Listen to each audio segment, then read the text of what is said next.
Assalamualaikum warahmatullahi wabarakatuh. Kembali lagi dengan saya, Vena, yang akan menemani malam kesendirian. Sebelum masuk ceritanya, tarik selimutmu, matikan lampu kamarmu. Mari kita simak ceritanya. Tuh, suara itu kembali terdengar. Lebih keras dari sebelumnya. Mereka semua menoleh ke atap pos ronda. Darto berdiri perlahan. Pujo menahan napas. Wawan menajamkan telinga. Tuk, tuk, tuk. Seperti ada sesuatu jatuh perlahan dari atas atap, lalu menggelinding turun ke genteng bagian belakang. Eko, yang biasanya paling skeptis, sekarang justru yang paling tegang. Itu tikus? Gak kayak suara tikus, gumam Darto. Wawan berdiri pelan, keluar dari pos ronda. Ia melangkah perlahan, melewati tiang kayu yang basah sisa hujan. Mereka semua menahan napas, hanya terdengar gemerisik dedaunan. Wawan menengadah ke atap. Gelap. Lalu ada suara lain. Lebih dalam. Seperti desah napas. Berat. Panjang. Hahaha. Pujo langsung berdiri. Wawan, masuk dulu, woi. Wawan melangkah mundur. Tatapannya tetap ke atas. Ada sesuatu, bisiknya. Bro. Sesuatu jatuh dari atap ke tanah di sisi luar pos ronda. Mereka semua terlonjak. Darto mengangkat senter, menyorot ke arah suara. Tapi tak ada apa-apa. Hanya dedaunan basah. Dan bekas tapak kaki kecil di atas lumpur. Lu lihat itu, bisik Eko, suaranya mulai gemetar. Tapak kaki itu bukan seperti kaki orang dewasa. Tapi kecil. Seperti milik anak-anak. Dan ada 5 pasang. Seolah ada banyak yang berjalan mengelilingi pos ronda. Masuk. Tutup pintunya, bisik Wawan, kembali ke dalam. Ia langsung mengunci pintu kayu pos ronda meski tak yakin itu akan menahan apapun yang sedang di luar sana. Pujo duduk, wajahnya pucat. Gua gak enak nih. Ini gak biasa, Wan. Gak mungkin kebetulan, ujar Darto. Kita tadi ngomongin mereka terus terlalu dalam. Kayak mereka tahu kita lagi ngomongin mereka, gumam Eko. Dan sekarang mereka datang. Tiba-tiba, karambol yang di tengah ruangan bergerak sendiri. Satu koin meluncur pelan, seolah ada tangan tak terlihat yang memainkannya. Pak! Koin itu menghantam pinggiran papan, lalu berhenti. Suasana hening. Semua menatap karambol dengan wajah tegang. Tak ada yang bicara. Lalu, hehehe, tawa anak kecil. Pelan, renyah, dari bawah lantai pos ronda. Eko langsung berdiri, punggungnya menempel ke dinding. Gua gak kuat, bro. Sumpah. Gua beneran gak kuat. Darto buru-buru ambil sajadah dari gantungan dinding, meletakkan di tengah lantai. Kita salawatan. Sekarang juga. Gak peduli lu bisa ngaji atau kagak. Baca apapun. Wawan, masih berkeringat dingin, duduk di pojokan, memejamkan mata. Pujo, dengan suara gemetar, mulai membaca Al-Fatihah. Tawa anak kecil itu perlahan menghilang. Dan entah kenapa, hawa dingin yang menyelimuti mulai terasa sedikit mereda. Namun satu hal yang tak mereka sadari. Bekas tapak kaki di luar pos ronda kini ada juga di dalam. Tepat di samping karambol. Dan koin di tengah papan. Berputar sendiri. Perlahan. Waktu menunjukkan pukul 2.47 dini hari. 3 jam lagi menuju subuh, tapi rasanya seperti waktu berhenti. Langit mendung pekat, tak ada cahaya bulan, dan kabut tipis mulai turun menyelimuti desa Ronokele. Di dalam pos ronda, mereka berempat duduk melingkar. Tak ada yang bicara. Hanya dentingan jam dinding usang dan suara hujan gerimis yang kembali turun tipis-tipis. Karambol di tengah masih ada. Tapi semua koin sudah berpindah tempat. Tak ada yang mengaku menyentuh. Tep, tep, tep. Langkah kaki kecil terdengar lagi. Kali ini di dalam langit-langit pos ronda. Bukan di luar. Di atas kepala mereka. Eko mulai mengucap doa keras-keras. Tangannya gemetar hebat. Tiba-tiba lampu gantung kelap-kelip, lalu padam total. Gelap. Hitam. Hanya suara napas mereka yang terdengar. Senter Darto menyala, tapi lampunya redup. Wawan pelan-pelan menoleh ke jendela, dan ada wajah. Wajah anak kecil. Pucat. Rambut menempel basah di dahinya.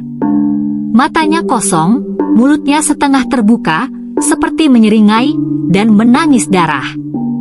"Weoi!" teriak Wawan, spontan. Semua menoleh. Wajah itu sudah hilang. Tapi bekas tangannya menempel di kaca, seperti seseorang menekan dari luar. Plak! Tiba-tiba pintu kayu bergetar keras. Sekali, 2 kali, 3 kali. Seperti ada yang ingin masuk atau keluar. Allahu Akbar! Pujo berseru keras, membuka sajadahnya lebar, lalu meletakkan mushaf kecil di atasnya. "Gua gak kuat bro, gua gak kuat." Eko mulai menangis. Wajahnya pucat pasi. Tiba-tiba dia memegangi perutnya dan muntah ke lantai. Tapi bukan makanan. Yang keluar seperti serpihan kayu kecil dan darah hitam pekat. Wawan dan Darto langsung menahan dia. "Eko, istighfar. Lihat gua, kok." Eko hanya bergumam lirih. Dia masuk dari cerita tadi, dia ada di sini. Tiba-tiba dia tertawa. Tawa kecil. Suara yang bukan miliknya. "Wawan, kamu bohong, kamu sudah janji gak akan cerita tentang aku," katanya dengan suara anak kecil. Pujo langsung menangis. "Astagfirullah, ini kerasukan. Ini kerasukan." Darto mencoba memegang kepala Eko, tapi tangannya terbakar merah. Seperti menyentuh logam panas. Panas.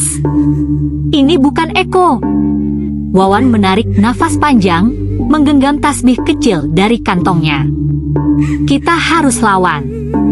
Jangan takut. Baca keras-keras. Jangan kasih celah." Mereka mulai membaca keras-keras, suara bergetar, gemetar. Tapi tak menyerah. Eko meronta, tapi perlahan tubuhnya mulai melemas. Matanya berair. Napasnya kembali. Dia masih di sini, gumamnya lemah. Dia belum puas. Dan saat itu juga, suara pintu terbuka. Sendiri.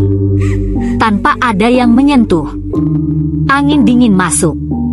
Tercium bau amis. Bau tanah basah dan darah tua. Mereka menoleh keluar. Seseorang berdiri di tengah kabut. Tak jelas wajahnya. Tapi sosoknya tinggi. Rambut panjang. Kain putih lusuh. Di tangannya, terdapat kepala kerbau. Masih meneteskan darah.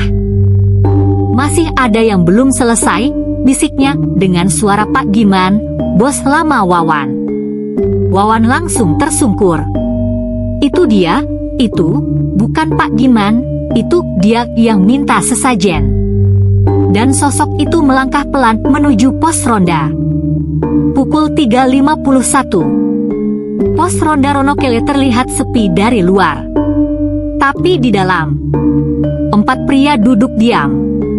Mata mereka menatap kosong. Karambol tak bergerak. Tapi salah satu koin berputar sendiri. Dan di luar, suara kecil tertawa pelan. Hehehe, ayo main lagi. Pagi itu, pukul 6.13. Langit Ronokele masih kelabu, walau hujan sudah reda. Kabut belum juga mengangkat. Daun-daun basah, jalanan becek, dan udara dingin menusuk tulang meski matahari harusnya sudah naik. Pak Raji, warga tua yang biasa keliling pagi memeriksa ronda, berjalan dengan tangan memegang payung dan termos teh manis. Ia menuju pos ronda seperti biasa, kebiasaan sejak pensiun, sambil menyapa ayam-ayam kampung yang berkeliaran. Namun pagi ini ia langsung berhenti di pertigaan jalan. Matanya mengerut. Langkahnya pelan. Sesuatu terasa salah. Pintu pos ronda terbuka. Pelan. Menjuntai.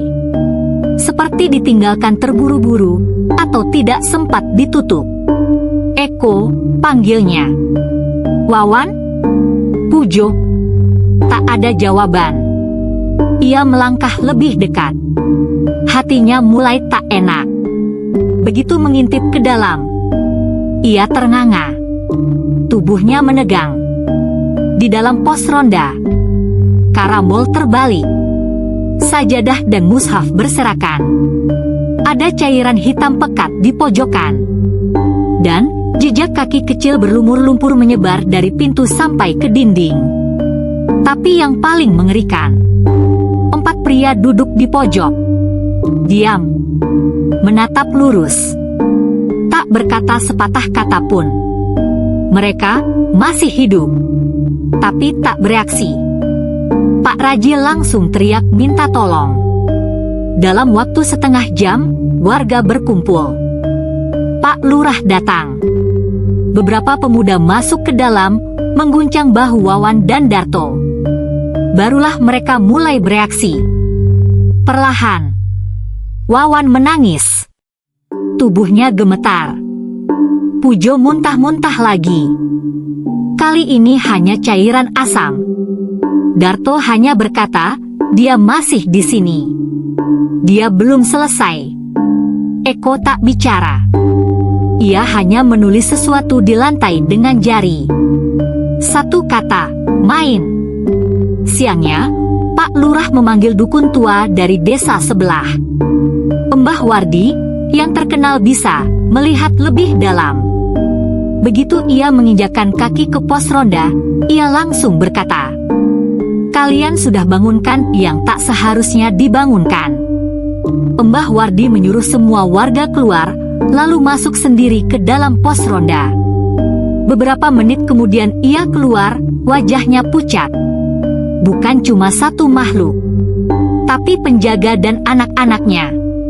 Mereka sudah ada di desa ini lama, tapi selama tidak diganggu, mereka diam. Tapi semalam, ada yang menceritakan nama-nama yang seharusnya tidak disebut. Dan ada yang pernah membuat perjanjian. Semua warga saling pandang.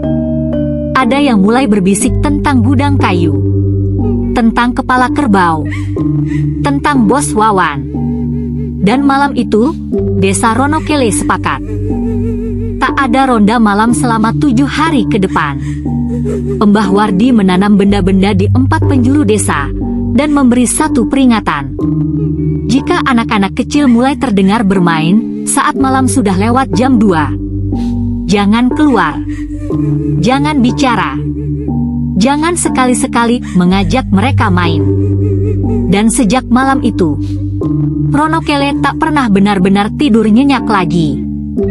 Karena di kejauhan, kadang saat malam hening, masih terdengar suara karambol dimainkan oleh tangan-tangan kecil.